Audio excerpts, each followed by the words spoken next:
Hello everyone, my name is Blue Raven 666 and today we are going to be talking about familiars. Along with spirit animals and spirit guides, this has been a highly requested witchcraft topic for this special. And of course, I'm happy to share what I know with you guys.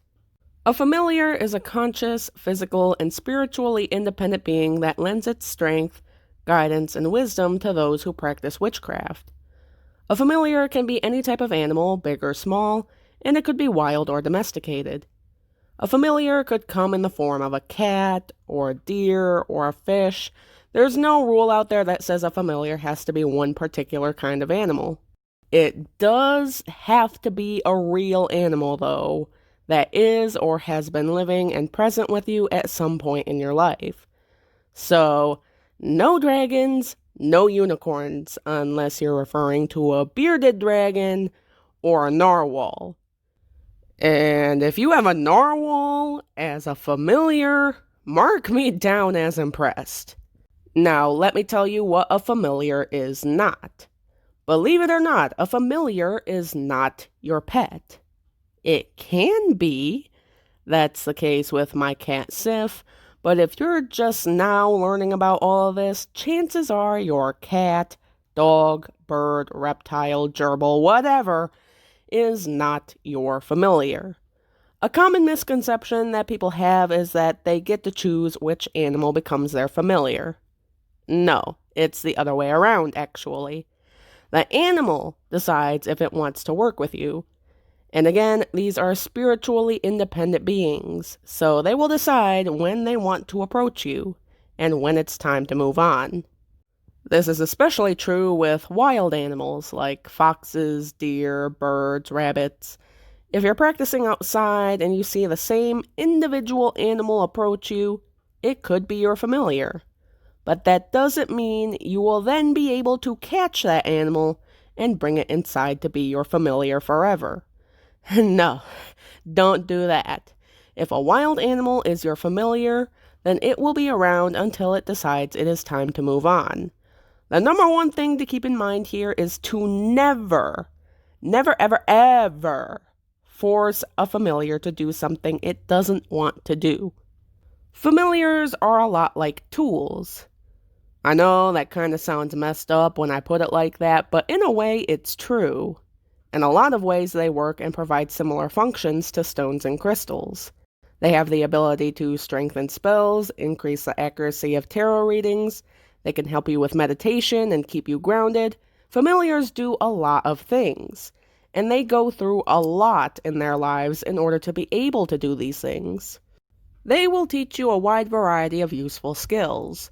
My cat Sif has helped me work on my patience and temper, how to address problems without being aggressive, and all the things we've been through together has overall made me a stronger and wiser person than I would have been had she never come into my life. Now, I'm sure plenty of you are dying to know how you can get a familiar or how you can tell if an animal in your life has already become your familiar.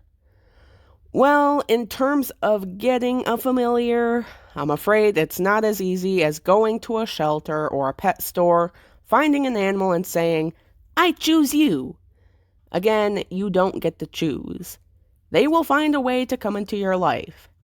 Just be patient. When that time comes, how do you know? Well, let's take a look at wild animals for a second.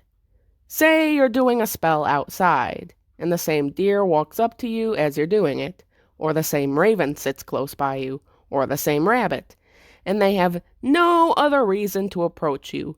You don't have food, you've never interacted with each other in the past, and you find that when this animal is around, your spell gets stronger, or your abilities improve substantially. They are more than likely your familiar then. But having a wild animal as your familiar is usually temporary. So, learn from them. Try to figure out what it is they're trying to teach you and incorporate that into your practice. That way, not only do you yourself improve, but the familiar can then move on and carry on with its own journey. When it comes to domesticated animals, it can be a little bit more tricky because they could start out as just being a pet that you cuddle and play with, but circumstances arose that led to it becoming your familiar. Using my cat Sif, for example, whom you see in the thumbnail, I adopted her from a shelter, with the thought of her becoming my familiar at some point being the furthest thing from my mind at the time. I just wanted a cat. That's it. No other rhyme or reason to it. Now, of course, she started off just being a cat. 3 a.m. zoomies, playing with cat toys, the whole shebang. But the more experience I developed with my practice, especially when it came to tarot reading, the less she wanted to play and the more she seemed to be taking an interest in what I was doing. She would be there, but she wouldn't be distracting or in the way. If I'm meditating, she would lay down beside me, and my focus and concentration would amplify. And that's how I knew that she was my familiar. Now, some of you probably know that I have another cat named Loki, and I've had people ask me if he's my familiar as well.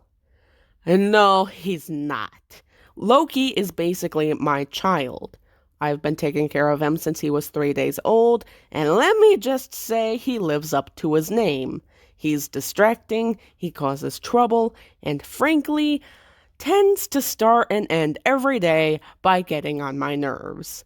The reason why it looks like Loki is my familiar, and like he's attached to me as Sif is because despite being 1.5 years old, he still acts like a little kitten, and I think he sees me as more of a parent figure. Sif and I are pretty much all he has known, so we have that bond. However, Loki loves to be a distraction.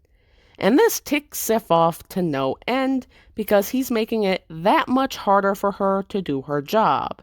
So Sif is the familiar that helps me with my craft, and Loki is the troublemaker that gets up to typical cat mischief.